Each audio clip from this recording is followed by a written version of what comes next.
Hello, and welcome to the Amy Edwards Show. I'm your host, Amy Edwards, and this show is all about inspiring people at every single age to live their dreams and become their best, happiest self by overcoming fear, building better habits, and shifting that mindset. And when I say any age, I mean any age.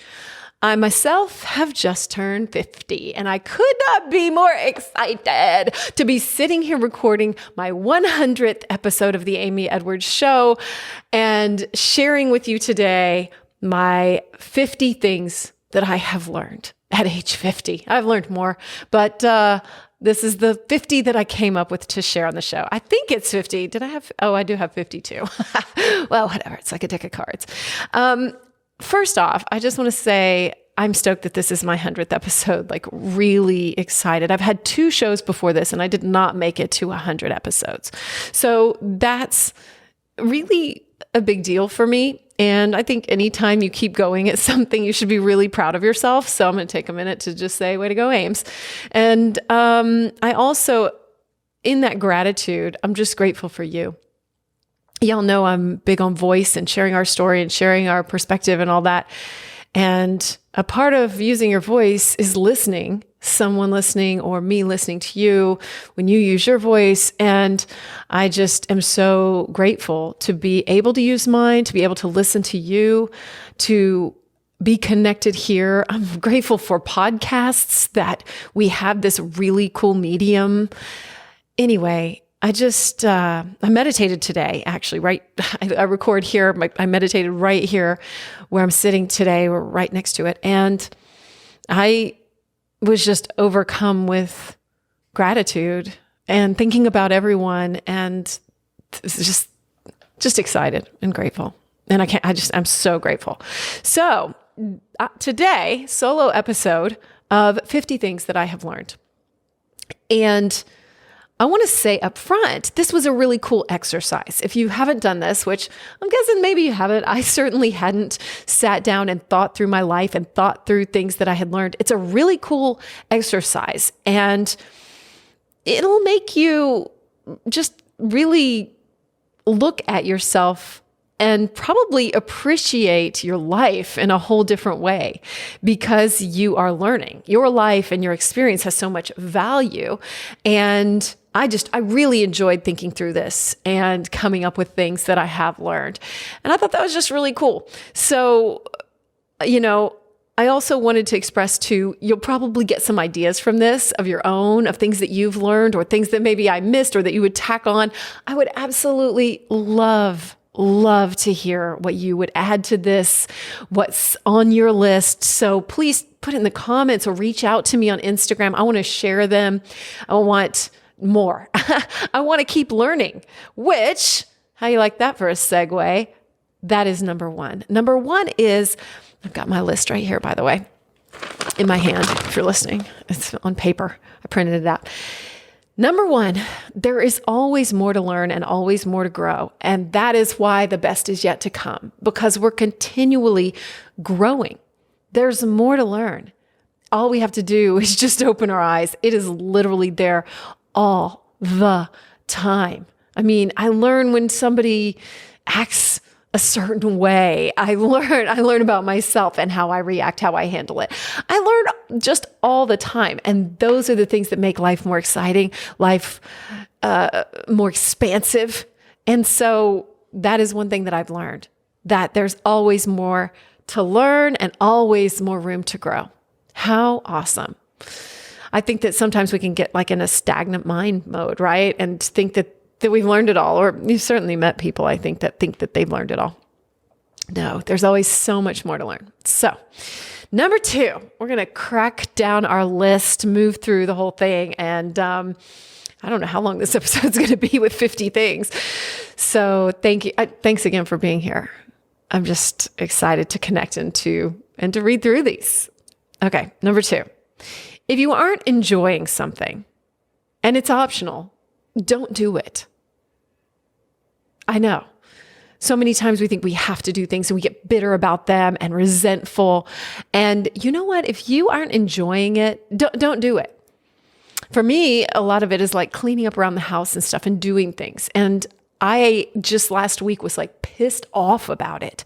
And I bitched to my kids and to Justin, and I ended up coming back to myself and being like, okay, I'm just making myself angry. They're not doing what I want them to do, but I'm the one that wants to do it. So either I want to do it and be happy about that, or don't do it, right? And so I know the next one, a lot of things aren't optional, right? Like certain jobs we have to do or whatever it is. So if you aren't enjoying it and it's not optional, then can you find a reframe for it? Like, for instance, do I enjoy, I'm recording this myself, right? I don't know if you're watching, you can see I'm upstairs in my home. It's my 100th episode. And do I enjoy doing all this setup and everything like that? Not particularly, but it's not optional, because if I want it done, I could, pay and hire a studio and all that, but I like to do it on my own time. And there are just plenty of other reasons, right? So this is the way that I need to do it right now. And so I have to reframe it, right? So if it's not optional and you're not enjoying it, can you reframe? Can you find a reframe of anything that you're going to do in your life? And for me, it's like, oh, I get to do this on my own time. I get to design my lighting exactly how I freaking like it. And look, it looks pretty good. Just different things that you can reframe to really make you enjoy something, or at least appreciate the opportunity. All right, number 3. That was actually number 3. That was 2 and 3. If you aren't enjoying it and it's optional, don't do it. If you aren't enjoying it and it's not optional, find a reframe, okay? Number 4, the get to mindset. I've learned that I can shift things into, oh, I get to do this. And I've talked about this. I've talked about it on my TikTok and stuff. And it's a whole different way of looking at life, where you think, I get to get up today. I get to figure out my finances. I get to, have clean towels because I got up and did the laundry. I get to experience motherhood. I get to find grace in many different circumstances. I've learned that get to is a lot better than have to. Number 5, letting go of limits. I've learned to let go of my perceived and self-imposed limitations. For example, dating someone younger. I had never really allowed myself to do that. And when I started dating again a few years back, I decided to let go of that let go of that self-imposed limitation. And so I let that go. I started dating younger people, and it pushed me out of my comfort zone. And any time that we can let go of those limits that we put on ourselves, we're going to grow and we're going to expand, and who knows where it's going to lead. It might lead you to someone 15 years younger that you have the most epic relationship with that you could have ever imagined. It did for me, and I'm still pretty surprised by that. Very surprised. So anyway, though, let go. I've learned that if I let go of my own limits, it's limitless. Number 6, do the good stuff more often than you don't. And by the good stuff, I mean our daily habits. Do the good stuff more often than you don't. If you want to meditate, if you want to work out, if you want to take, an ice bath or cold shower, do it more often than you don't. You don't have to do it every day. You don't have to be hard on yourself. You can just try to do it more often than you don't. And I'm speaking from experience. I've learned this from experience because I've gotten too hard on myself to where I would feel bad if I didn't do certain things, every single day, like my breath work, and then some Reiki in the mirror, and self-love practice, and just all these practices that I felt like I had to do. You don't. Those can become chains. So we need freedom to move within our own desires and habits. And that's okay. Just try to do it more often than you don't. And if you find that you're working out, less than you are working out, then maybe it's time to just shift that around and do it more days than you're not. It's pretty simple, right? And it makes life more relaxed. Number 7. Take the time to really love yourself mentally, emotionally, spiritually, and sexually, which we'll talk again about sexually. But because I'm going to bring that up more than once. I've learned a lot about that. Take the time to really love yourself. And that means treating yourself well, taking yourself on a date, perhaps, buying yourself something you like, looking in the mirror and saying, I love you, being your own friend, and not beating yourself up. I have definitely learned that it is valuable to take the time to really love yourself in every way, just like you would love someone else. It's really beautiful and important. Maybe that should have been number one. I don't know. They're all important. Here's one, number 8. You never really know what's going on with someone else. I have learned this time and again, that when someone treats you poorly, you never really know what's going on with them. I remember when my mom was dying and I was pregnant with Sydney. So I had a lot of hormones and just that was a lot to absorb. And at the same time, had this nesting thing going on. So I was like tearing up my house and painting and stuff. It was just, life felt like kind of a mess. And I got in a car accident. I hit someone. I forgot something at home, I think, and I was trying to get around him and do the UE to turn back around and go home. And I hit this guy and he was mad at me. And I just thought to myself, you know what? I'm going to remember that you never know when someone's mom is dying, when they might be going through a whole hell of a lot. And it's just not worth getting mad at them, even though our emotions come up, sure. And that's okay that his did. But I try to remember that a lot when people cut me off in traffic or act like an asshole, whatever it is. I just try to keep it back in perspective that I don't know what they're going through. And the same goes if somebody's getting a divorce, if somebody's in a bad relationship, we don't really know what's going on. So it's a great way to find forgiveness and give someone grace because we don't know, because we really don't know. I mean, think how many times you've had things in your life and you were like, okay, I have all this other shit going on, and you're doing this to me. It's not worth it because we really don't know. I've learned that. Number 9, comparison is the thief of joy. Justin says this one all the time. This one I think I'm still learning because I still compare and it's still a lesson for me, but I have definitely gotten better about it and letting go of comparison and recognizing truly that it steals my joy when I do that is huge. So the next time, if you find yourself comparing, can you just notice that it's making you feel like shit? And unless you can, no, there's no unless. There's no unless. So it is the thief of joy. And I continue to learn that. And a lot of these still are practices too. Sometimes the lessons come up, but hopefully I've got most of them down. Number 10, come from curiosity. I just got a big lesson in this again this weekend, but I have learned it and it's getting more ingrained in me. And that's to come from curiosity about whatever it is. We decided to go do something this last weekend that was way outside my comfort zone. And I'll talk about it another time.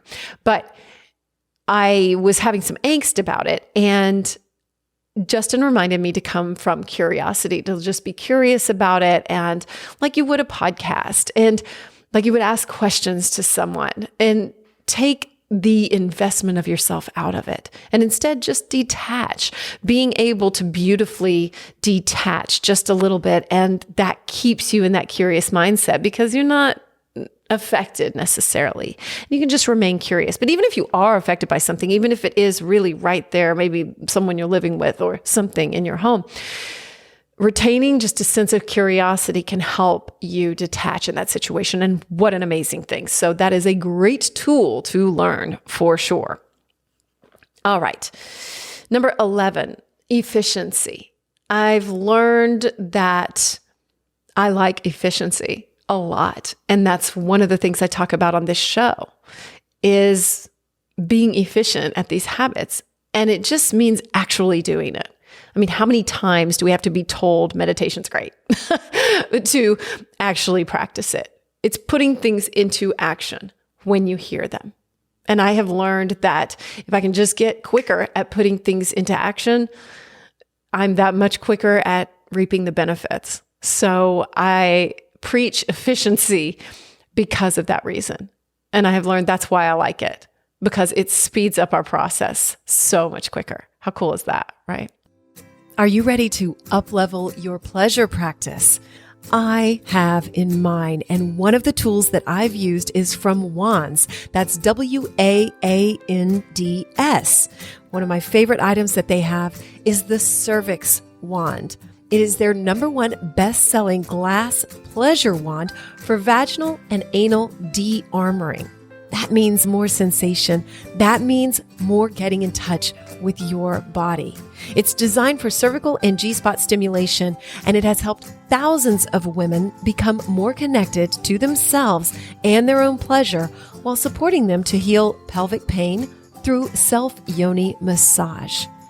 So if you are curious about getting more in touch with yourself, then I have an offer for you. You can get a discount using my code Amy Edwards, but if you use the link in the show notes, you can get 20% off from Wands. They have so many other beautiful items to choose from, with a large selection of 100% pure crystal pleasure wands. They create the most gorgeous, luxurious products that encourage you to honor your body, celebrate your sexuality, and live in pleasure, which is a big part of what we're about on this show. And yes, I use one myself. So go today to wands.com, that's WAANDS, and use the code Amy Edwards for 10% off. Or use my link in the show notes for 20% off of your purchase from Wands. Again, my favorite is the cervix wand. It is trademarked and it is amazing. Take it from me. Check it all out and the reviews on wands.com. That's WAANDS.com, and use my link in the show notes for 20% off. Okay, number 12. Learn to love being wrong. Now, have I fully learned to love being wrong? Probably not. But I like this lesson. I was listening to Tim Dillon the other day. He was on Rogan, I think, and he said, maybe I'm wrong. I love being wrong. And I thought, what an amazing thing to love being wrong, to be proven wrong, and you know what is at the base of that is learning something new and opening your mind. And I thought that is so cool, because how many times are we just righteous and want to be right? Humans love to be right. And I know I have loved to be right. So I have learned that loving being wrong is really, really cool. And it gives other people the chance to be right, which they love. And then they're probably going to like you more at that, which is really cool. So thanks to Tim Dillon for that one, because that was a fun one just to discover as I was working on these. And I was like, yes. I mean, that just goes to show too, we're learning all the time in random places, right? I think that I was watching Instagram for that one. Emotions come and go. I have learned that my emotions are not permanent. Our emotions are going to appear and disappear. They are waves. They will flow in and out. Just give it a minute. And it's easy to forget sometimes, because I can get really low. Sometimes I can get depressed. I can get low, all the things, because I am a human, and that is what happens. I'm taking a drink right now. Please excuse me. And that's okay if we can just learn that they're going to pass, because I think we can get so overwhelmed with it that you think, this is it. I'm going to feel like this for the rest of my life. But you know what? They pass. And the thing is, the good ones pass too. When they say, this too shall pass, that goes for the bad stuff, and it goes for the good stuff too, because none of them are permanent. The giant waves of love, the deep depths of depression, none of them are permanent. So can we just sit with it and watch it and be like, oh, there's that one. And then there's that one. Emotions come and go. Number 14, let go of who you think you are. This one I learned from someone I know, and she was very set in her ways. I bet you know people like this. People who are very like, nope, I don't like that. That's not how I am. And they've established, this is how I am. And can you let go of that? I didn't find it appealing when this person was like that. And she was so much like that that I really noticed it. And so I thought, am I like that? And I started paying attention to ways that I was like that and ways that I could let go of that. But that's why I put that on here, because I think it's important, if you really want to grow, to let go of who you think you are. Let go of this identity, let go of all of it. I talked about that with Clarissa Cardenas, the concert queen, on a recent episode, and letting go of identity. And that is a bigger version of what I was talking about with this woman that I knew. She was talking about it on just a day-to-day level of things about her that just were this way. And Clarissa was talking about it on a bigger scale of her identity as the concert queen and how she was able to detach from that. And so, can you let go of who you think you are? I have learned that it's probably not always that easy to do, but it's totally worth it if you want to really embrace a growth mindset. Number 15, let go of who you think others are. Yeah. I've gotten this lesson in both ways, meaning people perceiving me and me perceiving people. And especially with my kids, I think I can want them to be one way or think of them a certain way. And instead, I have to really just let go and allow them to be whoever they're supposed to be, because I don't know who they're supposed to be. I don't know what someone's path is. I don't. I think I do a lot of times. Sometimes you look at somebody and you're like, they just need to do this and this and this. And then that's what they need to do. But you know what? We don't know who someone else is. We don't know what's really going on. We don't know even about our kids, which is wild, right? I think back when I have 2 teenagers. And so I think back to when I was a teenager, my mom didn't know what was going on. No. Oh, God. Sorry, Mom. She knows now, I guess. Both my parents are deceased. So anyway, sometimes I include them, Sydney and Joe. All right. Where were we? Number 16, have a self-love practice. Do you have a self-love practice? That means actually looking in the mirror, saying, I love you. I have learned that is powerful AF. It can make you love yourself and push you into more love for yourself in a very surprising and delightful way and profound way. So I have learned that is important in my life. And yes, I do it every day. Every day in the mirror, I look at myself and I say, I love you. And I spend a little time, even when I look like shit. Yeah. Actually, especially when I look like shit. So, which is, fairly often. I shouldn't say that. See, because I don't. I'm like, no, you know what? You're gorgeous just as you are. I love you so much. Like all the things. Okay, it's a practice. That's why it says practice on there, you guys. All right. Number 17, get honest. It feels better. I have learned the power of honesty, and I'm still working on writing, RIGHT, making right as many things as I can, because I'm doing 12 steps in Al-Anon. I have a sponsor and all that. And man, so there's still things from my past that'll come up that I need to get honest about. But overall, being honest feels really, really good. So I'm recommending that if you can excavate any spaces to get more honest, do it, because your own voice will develop this integrity and this truthfulness that is shining through in all that you do. It's 100% true. And so I'm constantly striving for more honesty and figuring out ways. And I'll find myself just with little bitty things that I want to skew just a bit when I'm saying them to make them more palatable for the other person, or to make them more of what I think they want to hear, or to make myself sound better. And you know what? I'm finding those spaces, and so interesting. So it feels really good. And you're like, why wouldn't I just say the truth? Maybe you're way ahead of me on that one. I hope so. But it's been a really fantastic lesson. And I'm excited to just keep getting more and more honest. with myself too. You know what? There's a self-honesty in there too that we should probably address. So it does feel good to get honest with yourself, as honest as you can. You know, I think sometimes there's some murky lines as far as believing in yourself and being honest with yourself. And so anyway, just being honest with yourself to me means knowing your true value and recognizing that and loving yourself unconditionally. And yeah, that's big, isn't it? So many people could think it goes the other way, but I don't think so. I think we're so valuable. So, okay.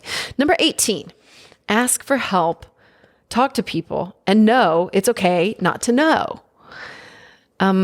It's okay not to know, and it's okay to need help. Those kind of go together. And I think it's a big learning process for us to ask for help when we feel like we need it, especially like I've felt that so many times as a woman, as a mom. I felt like I need to figure it all out myself, do it all myself, no matter what it is. And I can't always. It ends up making me miserable. So I've had to step outside myself and ask for help. And sometimes that is challenging to do for anyone. And so I have learned the value of asking for help. And I've learned that it's okay not to know. It's okay not to know something. Dwight Baker, one of my old producers, I can't remember what I was working on, and something music related. And I said, Dwight, what do I do in this situation? And he said, just go tell them you're an idiot and you don't know what you're doing, and they'll help you. And I was like, okay, humbling moment. And so I did just exactly what he said. And you know what? People helped me. I just came clean. Like, I don't know what I'm doing here. Will you help me? And now I am so much more likely to say that so many times. And I'll go like, I have no idea what I'm doing here. Can you help me? And people will absolutely step up and help you, which is amazing. And there's probably a little bit of swallowing pride in there too, but so what? What are we proud about anyway? Why do we have to know everything? We don't. Just who cares? Just who cares? Just admit that you need help or that you don't know something, and it's okay. And people want to help is the craziest part too. People really want to help. I want to help. If someone said that to me, I would be like, yes, yes. So there's that one. Number 19. Just start and know that it's gonna suck. Okay, well, this lesson has come to me many, many times over and over. Just start, just do something. Your first edition, your first draft, your first whatever it is going to suck. But you're gonna try. And then you've got the first one out of the way. There's nowhere to go but up. You'll just get better at whatever it is, whether it's a podcast, whether it's a business, whether it's a piece of art, whether it's a song you're writing. Oh my gosh, my first songs, I thought, oh yes, I wrote a song. These should be recorded. No, they really shouldn't have. They weren't good. I mean, looking back on those, I'm like, those weren't good. Then I continued to write songs and they got better. And then they got even better. So by my last album, Magic, I was like, wow, these actually, I found my voice. I understand it much better. But you've got to start somewhere. Just know it's going to suck some at first. So what? So let it suck. I mean, when kids try something, we support that. And somehow over the years, we lose that. And I think it keeps us young.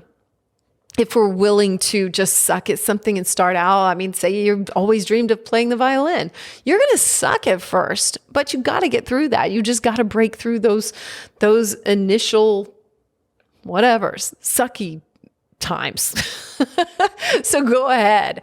I have learned that. Just start. It's going to suck. All right. Number 20. Negative ruminations aren't normal. This one took me a long time to learn. If you are experiencing as I did,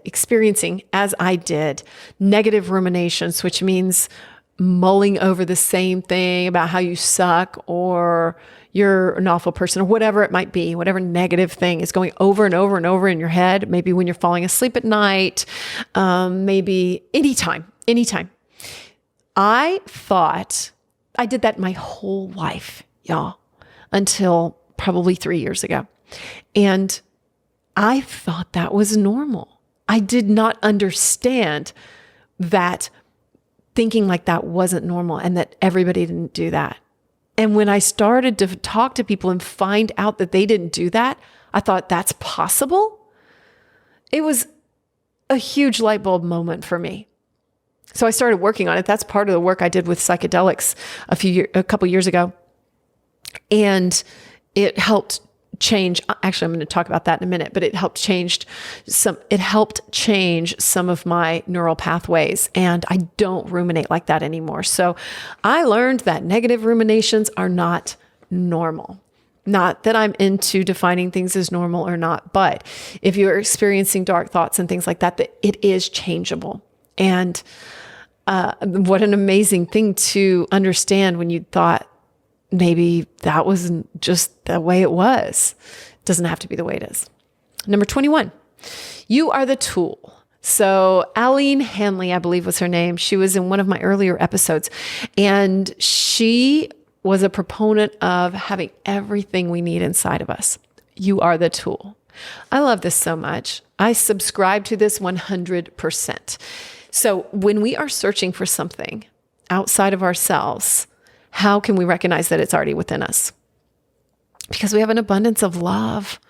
We have an abundance of joy. All the things are within us. All we have to do is the work of getting quiet and feeling them, stepping into them. So you are the tool. If you find yourself searching and searching, can you go within? Is my question. And I have learned that I really am the tool if I will just get quiet and do the work. It's pretty simple if I'll just do it, which leads me to the next one. It's usually simpler than we think.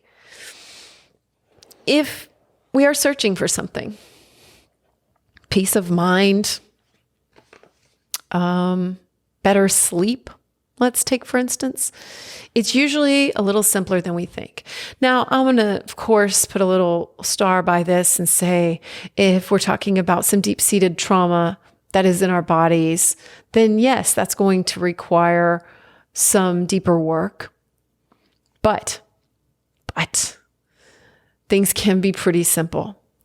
It can be cutting out drinking, feeding ourselves something healthier, getting out in nature, spending time with loved ones and people that we really care about. It's pretty simple stuff. So whatever you're trying to solve, it's oftentimes a lot simpler than we think. It has been for me, and that's what I've learned. And yet I will resist it sometimes because I want to get fucked up or I want to have a drink or whatever it is. But you know what? If I'll just put that down and sit, I'm going to feel better. And I'm going to be able to navigate my feelings in a more clear way. I'm going to be able to sleep better. I'm going to be able to know what I want to say on this podcast better. Whatever it is. It's often a lot simpler than we think. So that's a nice thing to learn. Number 23, meditation helps our mind. Yes, I've learned that. Sitting and meditating helps your mind, trains you to get more peaceful on command, and life can become more meditative. Now, I'm not a master at this by a long shot, but I have definitely learned that it helps. And so I try to do it more often than not. Number 24, have great sex with yourself. Have you worked on having great sex with yourself? And I don't mean looking at porn. I mean actually tuning into your body, appreciating all that it has to offer, loving yourself, loving your curves or non-curves or whatever you've got, loving it all and getting off on it. Have you developed a sexual relationship with yourself? It took me a while to do it, but I think it was life-changing, and I have learned that that is important. And it's not crucial, but I think it's a wonderful thing to open yourself up, and you learn a lot about what you really like, which is cool. And you get more in touch with your body, which is also very cool. Number 25, we're halfway there. Number 25, breathing is underrated as a tool. I have learned that if I just breathe for a few minutes with an exhale that's longer than my inhale, I will calm down. How about that?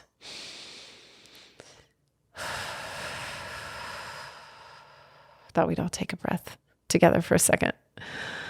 Breathing is one of our easiest, most simple tools that we've got right here built in. And we forget all the time. So I've learned to use that. Number 26, write things down. When your head is spinning and you want to say a zillion things to someone that's maybe done you wrong, or you're trying to sort things out and you can't figure it out, you feel confused, you feel all over the place, write it down. Write it down.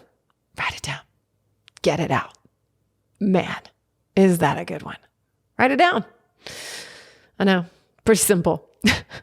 I've learned that. I do it. Boy, when Justin went to rehab, I was so mad at him. I was so mad because I started finding out things and it was bad. And so I wrote him a long letter and I wasn't sure if I would send it or not, but I wrote it all out. And you know how many times they say, write a letter that you're never going to send. Sometimes it helps to think that they would read it, you know, that I guess that's part of the psychology behind it. But man, I let it all out. I was so fucking mad. And so I just wrote.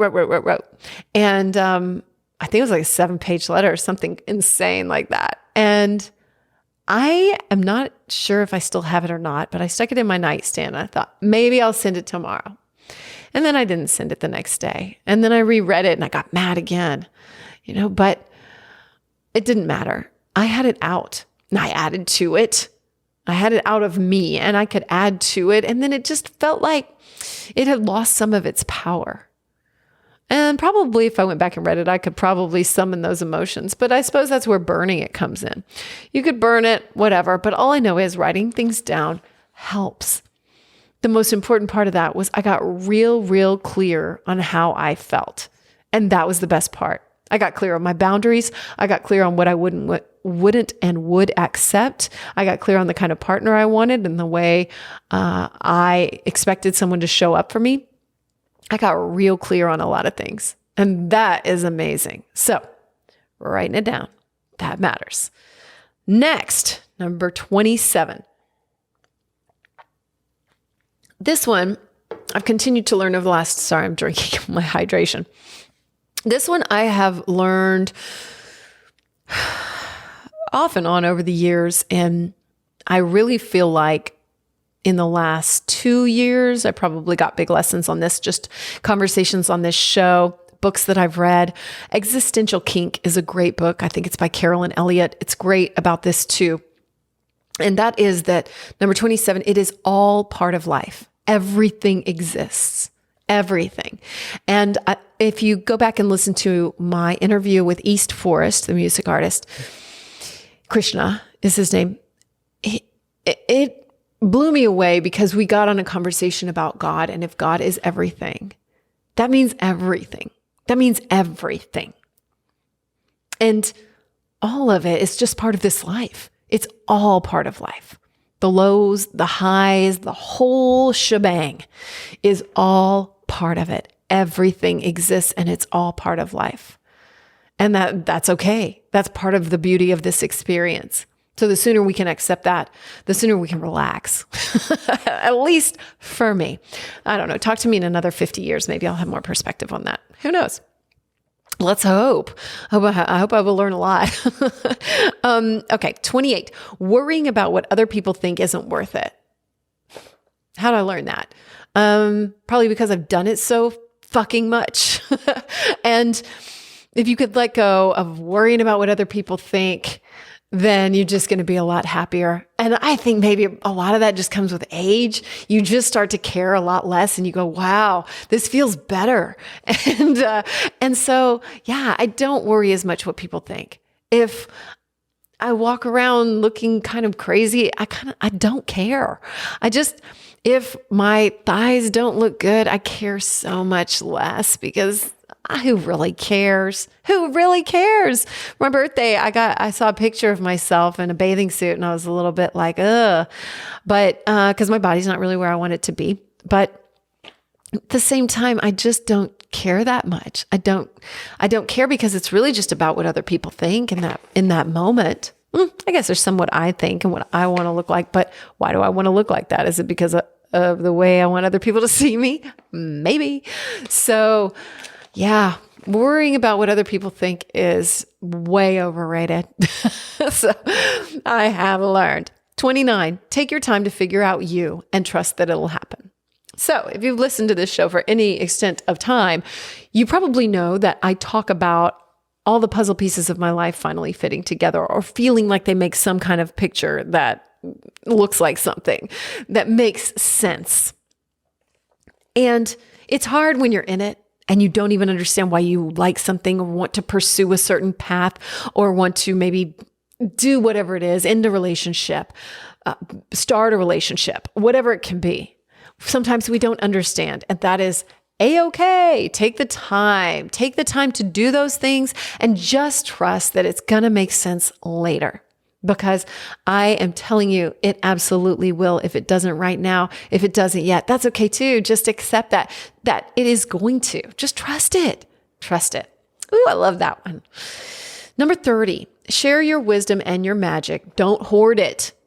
So many times people hold back telling something of how they did something or their trade secret or whatever it might be. And it's not to say that's not important, but there's so much beauty to be had in the connection of opening up freely, because not only does it foster connection with others when we give our knowledge, when we share openly and freely, but we're also reinforcing to ourselves that there is so much more. It is an endless well inside of us. It fosters such an abundance mindset versus a lack mindset that will permeate your soul and your being to a point where you know that there is always more creativity, always more love, always more knowledge, always more everything to give. So give it away. Don't hoard. Give it away. I'm sitting here doing free podcasts because I wholeheartedly believe that. I just want to give and give and give. So yes, give it away. And you know what? Yes, you charge for your services or whatever they are, but that's not what we're talking about. Keep giving. Keep giving. Okay. Your attention to it summons it. No matter what it is, if it's something you want, give it your attention. If it is something you don't want, don't keep pushing it away because you're giving it your attention and it's summoning it too. So I get very, very careful with my words and very careful with what I'm giving my attention to and the way that I'm giving it my attention. Am I just focusing on debt? Or am I focusing on abundance and surplus and what's coming in and gratitude around it? See the difference? So I think that one's really crucial, especially for this manifestation mindset. And just being really careful what you focus your attention on and knowing that it's going to show up. How many times are you just thinking about something and it pops up on your phone? Yes, our phones are spying on us, but also you're giving your attention to something and boom, there it is. I think that's probably just a good representation of how that works, right? Even though we could get into the phone thing, but we won't. All right, next, 32. Little drops fill the bucket. Man, I've been a proponent of this since listening to Tony Robbins tapes back in my 20s. Tapes. Yeah, cassettes. I had the cassettes first and not the CDs. So I had cassettes of Tony Robbins back in my 20s before I opened my clothing store, when I was setting goals before I turned 30. And I was such a big fan. But one of the best things that he preaches is small steps equal, I just blanked out on it. Small daily actions equal big goals, basically. So I said that all wrong, and I've literally had it memorized for like my whole adult life. But anyway, basically, little drops fill up the bucket. So take those small daily steps towards your goals every single day. Doesn't matter what they are, just little steps. Take the little steps, and pretty soon you look back and see how far you've come and how much progress you have made toward whatever it is you're trying to do. I have learned that, and I love that. So little steps matter. Keep going, taking those little steps. 33, love what you've got. Love what you've got. I've learned to love what I've got, whether it's your body, whether it's whatever color eyes you have. That's not to say you can't put in some fun contacts, whatever it is, but can you love what you've got? And you know what? I just thought, like, I have curly hair. I have really curly hair.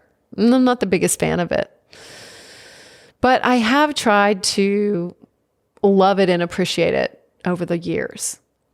I also used to not like my name at all. I didn't like the name Amy. I always wished I had a different name. And I guess I could change it. Sure. If you don't like something, change it. Sure. I've gotten a nose job, a boob job, changed some things that I don't like, but I didn't change my name. And when I started really working on my brain and my neuroplasticity and my ruminating thoughts, somehow I gained a new appreciation for my name and started to love it.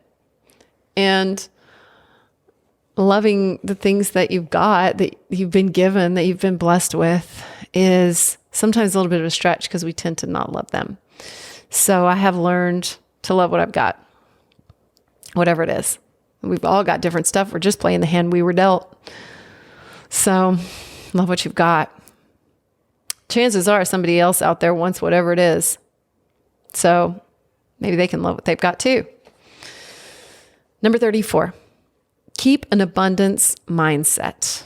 I kind of talked about this with your attention summons it, but keeping an abundance mindset is so crucial for me. And I have learned that in the last probably 4 years, that a lot of times I did operate from a lack mindset. And I know it's such a cliche to be cup half full, cup half empty, but maybe we just throw the cup away. Let's not even, speaking of, I'm going to have a drink of mine, but let's just not worry even about a cup. But can we just trust that there is an endless well within us, and just keeping that mindset. There's always more to be had. There's always more growth. There's always more beauty, more life, more love, more joy. There's more. It doesn't run out. Isn't that a beautiful thing?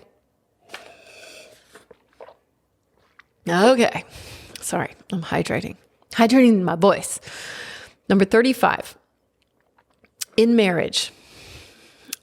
In marriage, it's the little things that you think you can ignore that might do you in. So I've been married twice and divorced twice. And in both instances, yes, there were lots of other reasons why we split up, but one of the main reasons that I left those marriages, because I did do the leaving in those marriages, was something that I could trace back to the beginning that bothered me. I don't want to get too specific, so how can I say this? I think that my voice wasn't being heard in my first marriage. And there were things that I really wanted that were treated as if they didn't matter. And I thought, oh, you know what? Those things really don't matter. It's fine. But you know what? They did matter. And as time progressed, that continued to happen. And it was that particular thing that I thought was okay that wasn't okay. In my second, it was drinking, really. A big part of it was drinking. And I thought, it's okay. I can manage it. It's fine. It'll be fine.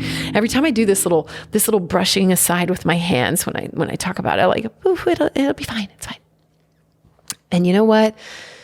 It wasn't fine. That was the thing.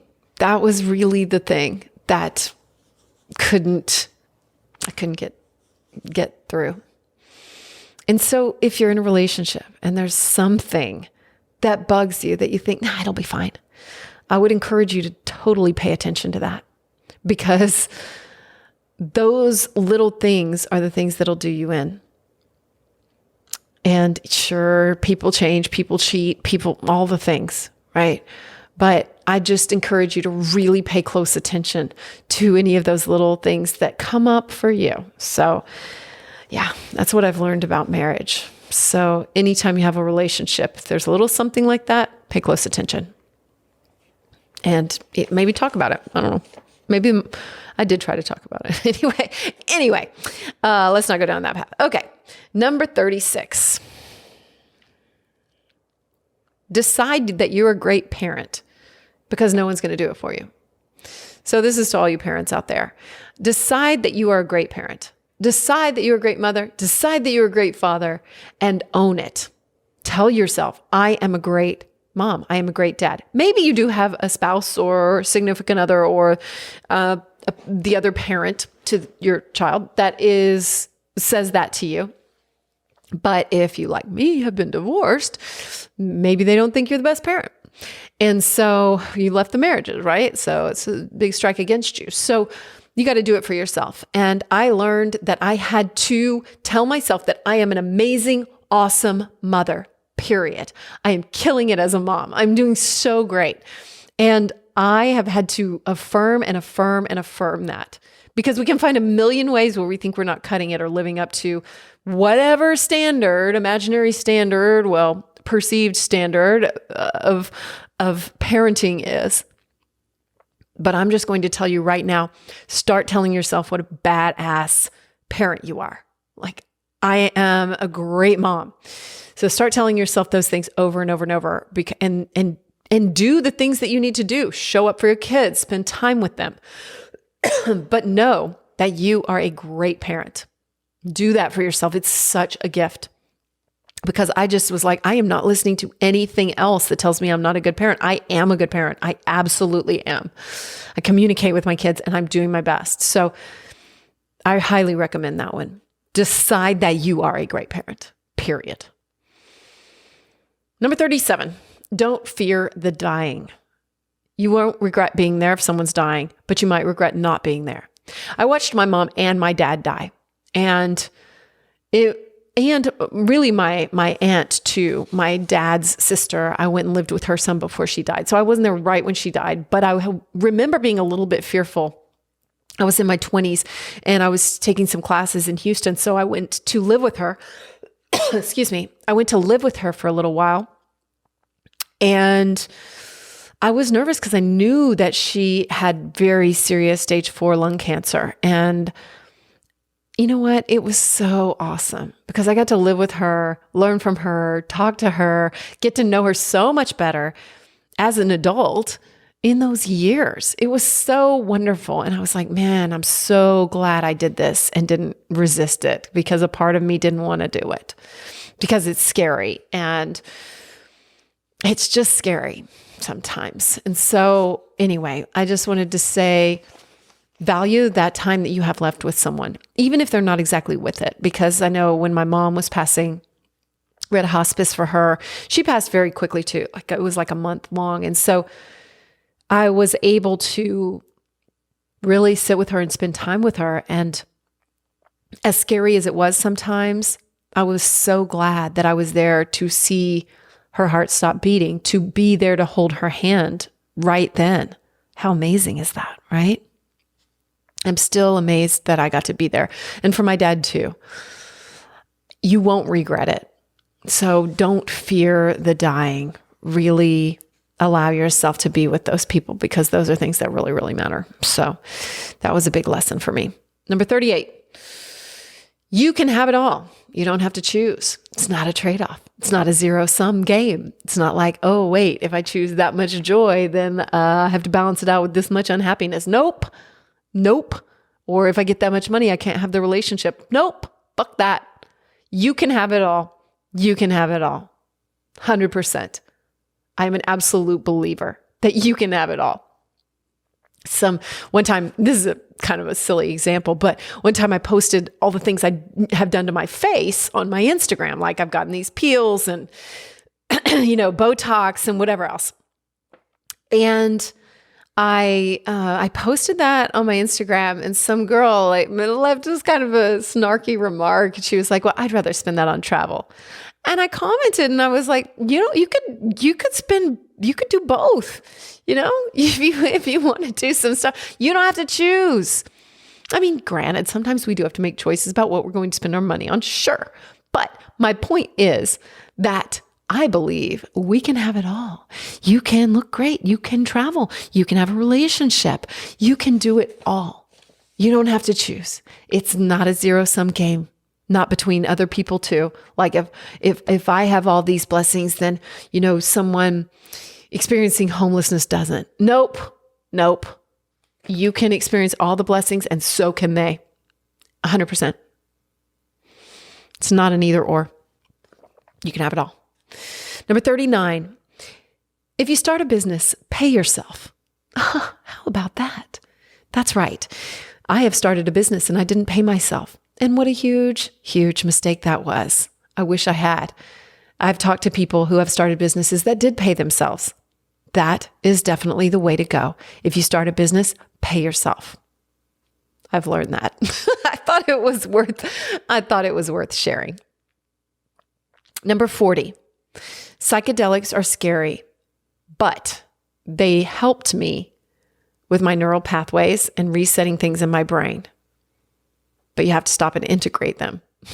So, number 40 is all about psychedelics. It is about the risk and reward of them, but also take the time to stop. Take the time to stop doing them.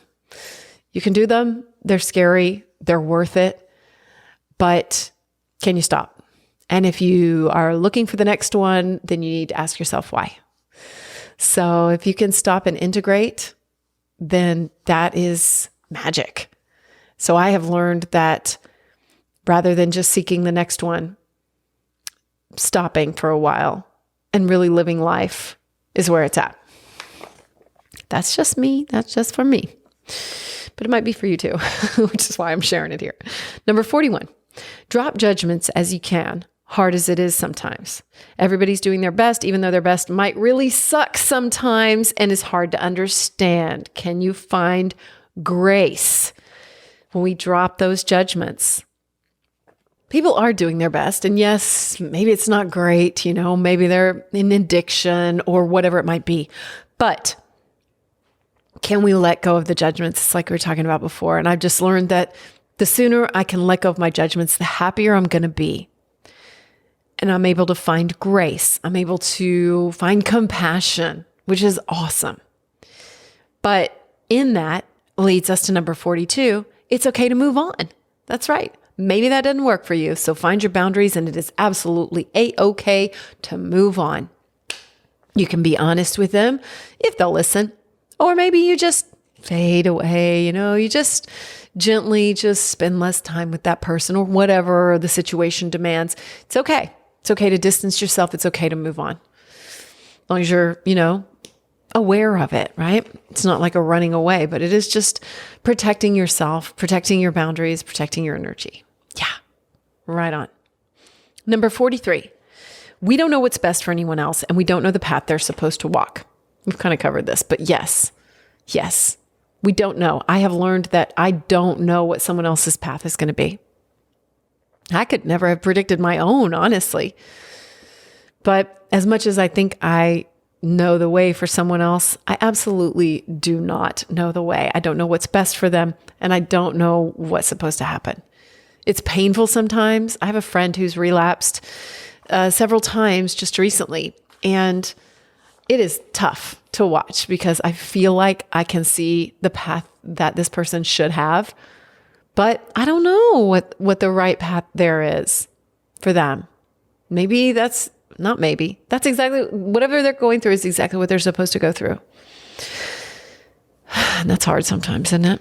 But I've definitely learned that, and just continuing to let go and detach. Number 44, you'll be okay without that person. You really will.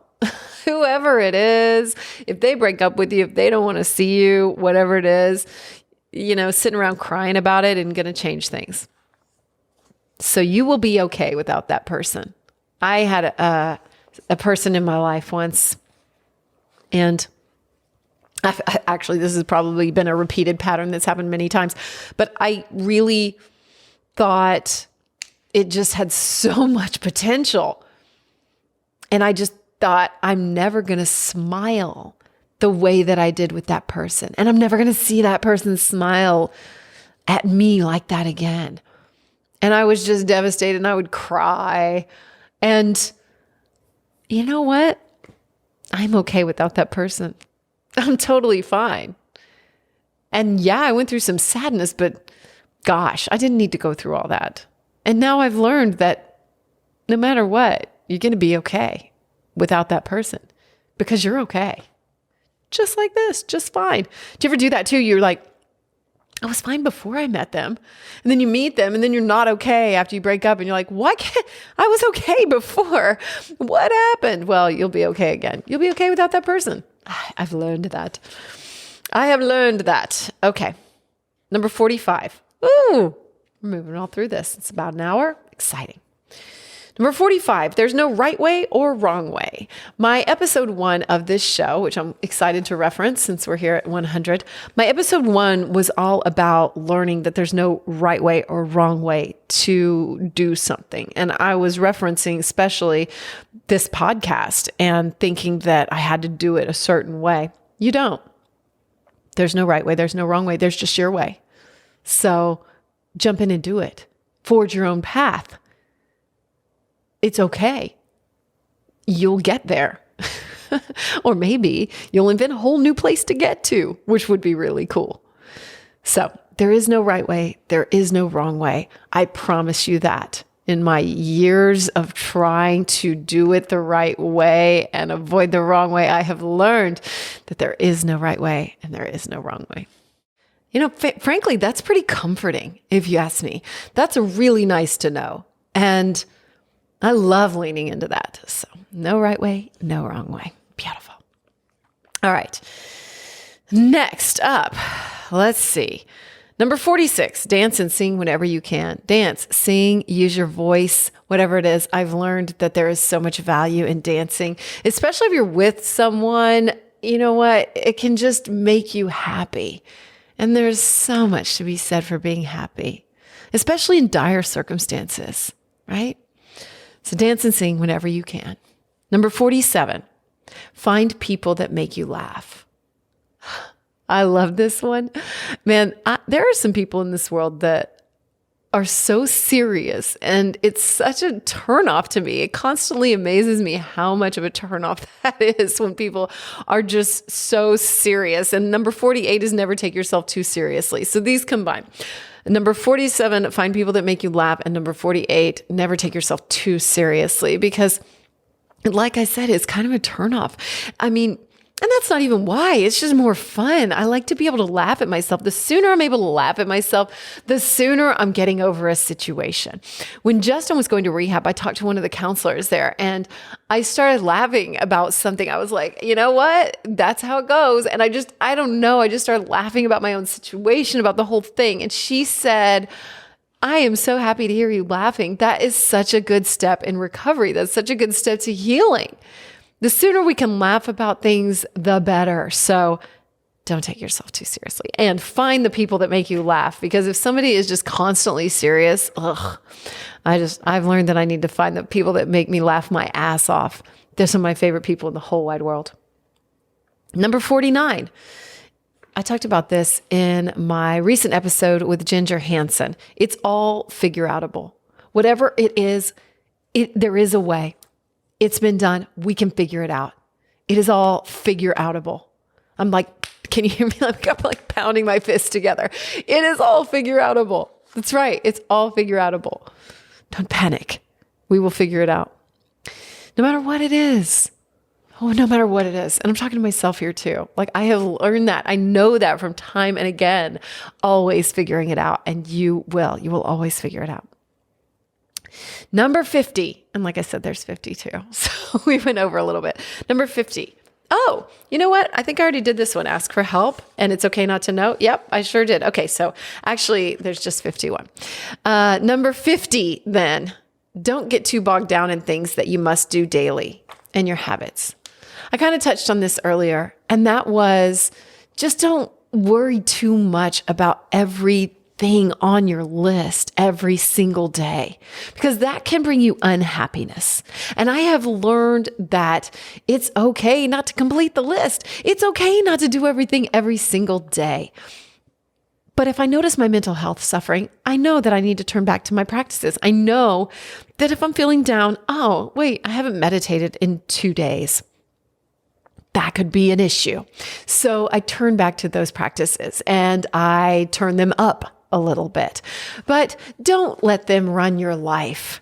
And so I have learned that it's okay to just go with the flow just a little bit, just a lot bit. But, pay attention, stay aware, but don't get too bogged down in them because, I don't know, it can have adverse effects for sure. And last, number 51, and it's the last thing that I'll leave you with. I have learned that it is never too late. No matter what you're dreaming, no matter what you want to do in life, no matter what dream there is, what magnificence you long for, or maybe it's not that magnificent. Maybe it's something smaller that you're longing for. It's never, ever too late to discover that, to go for it, to start and suck at it. It's never too late. I'm living proof. I started recording music at 40, and I still may. I may release an album at 60. Who knows? Because it's never too late. It's never too late. Remember that. I have learned that. You want to start a podcast? Do it. You want to start dating again? Do it. It's never too late. So keep going and going for it. Because you're a badass. Total badass. Hope you got something out of this today. I really enjoyed making the list, and I really enjoyed reflecting back on things that I've learned. And I would love to know what you thought of during this, or what came up for you, or maybe which one spoke to you the most. Maybe there was something that stood out and you're like, I'm going to hang on to that one. I would love to know what it is. Please share it with me. Tell me on my Instagram. I check my, requests too, in case we don't follow each other. Put in the comments. I haven't checked the comments of this podcast in a while, so I need to. The reviews, put it in the reviews, I guess, or in the comments on YouTube, wherever you want to put it somewhere. And I'd love it if you'd let me know too. And I just want to say thank you so much for being here. The way I started with gratitude and ending with gratitude, I'm just so happy to be here and to be connecting with people and to use my voice and listen too. And thank you so much. Happy birthday to you, me, because every single day is a gift and a blessing and an opportunity to keep growing. It's never too late to keep growing and keep expanding and keep making every day better than the last. I'm a true believer that we can. So thank you so much for being here. Please sign up for the newsletter if you haven't. It's at amyedwards.com. And we have so many great podcasts already recorded that I'm going to share over the coming month. I'm so excited to share with you so you can stay up to date with all of those. And thank you just so much for being here. Share this with somebody if you want to. I would be super grateful. And yeah, I just love you so much. And thanks for listening. Thank you so much. So I guess that's it, huh? Leave a rating, review, all the good stuff like that, wherever you're listening. And just thanks so much. Until next time. Mwah! I love you. This has been the Amy Edwards Show from Overcome Studios. Remember to rate, review, and subscribe. And thank you so much for being here. Sign up for our newsletter at amyedwards.com.